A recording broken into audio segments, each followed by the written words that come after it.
किसी ने बड़े ही कमाल की बात कही है कि ऊपर वाला वो नहीं करता जो आपको अच्छा लगता है, बल्कि ऊपर वाला आपके लिए वही करता है जो आपके लिए अच्छा होता है। दोस्तों नमस्कार, मैं हूँ आरजे रानी और सुना रही हूँ आपको एक ऐसी ही दिलचस्प कहानी। एक राहुल नाम का सेल्समैन था। वो बहुत ही ईमानदार और भगवान में आस्था रखने वाला इंसान था। वह हर रोज़ सुबह उठकर भगवान का शुक्रगुज़र अदा करता था।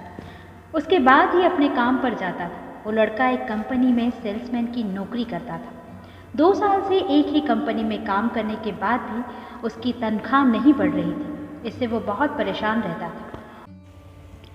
एक दिन की बात है, उसे एक कंपनी से कॉल आया कि उसे इंटरव्यू के लिए जाना है। उसी रात उस लड़के ने सुबह के लिए अलार्म लगा दिया कि मॉर्निंग में जल्दी उठ के इंटरव्यू दे दूंगा और फिर जॉब पर चला जाऊंगा। वह सोचकर वह सो गया। दूसरे दिन सुबह उसका अलार्म बजा ही नहीं और वह सोता ही रह गया। फिर जल्दी से उठकर तैयार हुआ और जाने के लिए अपनी बाइक निकाली तो उसकी बाइक स्टार्ट ही नहीं हो रही थी। फिर उसे बहुत गुस्सा आ रहा था कि एक तो लेट हो गया और अब बाइक भी चालू नहीं हो रही। इसके बाद वह रिक्शा करने के लिए गया तो उसे रिक्शा ही नहीं मिली। बहुत देर के बाद उसे रिक्शा मिला तो वह अपने ऑफिस गया। काम करने के बाद वह लंच करने के लिए जा रहा था, तब देखा कि कैंटीन भी बंद पड़ा था तो उसे और गुस्सा आने लगा। फिर उसने बाहर से कुछ खाने का ऑर्डर दिया तो वो खाना इतना ख़राब था कि उसने आधा ही खाया और बाकी सब खाना फेंक दिया। इस पर उससे बहुत गुस्सा आने लगा कि हे भगवान, आज का मेरा दिन कितना ख़राब है कि मैं इंटरव्यू भी नहीं दे पाया और मुझे उस कंपनी से कॉल भी नहीं आया। तभी अचानक उसके मोबाइल पर एक घंटी बजी। वो वही कॉल थी जहां पर उसे इंटरव्यू के लिए जाना था। जब वह बात कर रहा था तभी उसके मोबाइल की बैटरी चली गई और मोबाइल बंद हो गया और उसकी बात अधूरी ही रह गई। इससे उसे और गुस्सा आने लगा कि हे भगवान, तूने आज मेरे साथ ये क्या किया।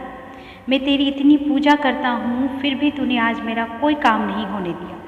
फिर जब शाम हुई तो वह अपने घर गया और खा पीकर सोने चला गया। जैसे ही वो सोने गया तभी उसके घर की बिजली चली गई। इस पर उसे और गुस्सा आने लगा। बाद में वो सो गया।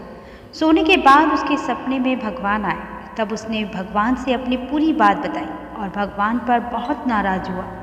तब भगवान ने बताया, अगर आज तुम्हारा अलार्म बज जाता तो तुम बाइक से इंटरव्यू के लिए चले जाते और आज तुम्हारा बाइक से एक्सीडेंट होने वाला था। इसलिए मैंने तुम्हारा अलार्म भी नहीं बजने दिया और नहीं तुम्हारी बाइक को चालू होने दी। और वो कंपनी जहाँ से तुम्हें कॉल आ रहा था वो फ्रॉड कंपनी थी और अगर बिजली नहीं जाती तो आज तुम्हारे घर में शॉर्ट सर्किट होने वाला था।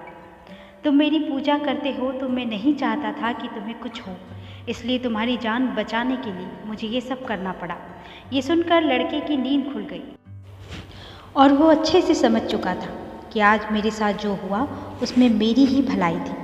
इसलिए दोस्तों, अगर हमारे साथ कुछ गलत होता है तो इसका मतलब यह बिल्कुल भी नहीं कि हमारी किस्मत खराब है या भगवान मेरे साथ कुछ गलत कर रहे हैं। हो सकता है भगवान ने हमारे लिए कुछ और ही सोच कर रखा हो जिसमें हमारा भला हो।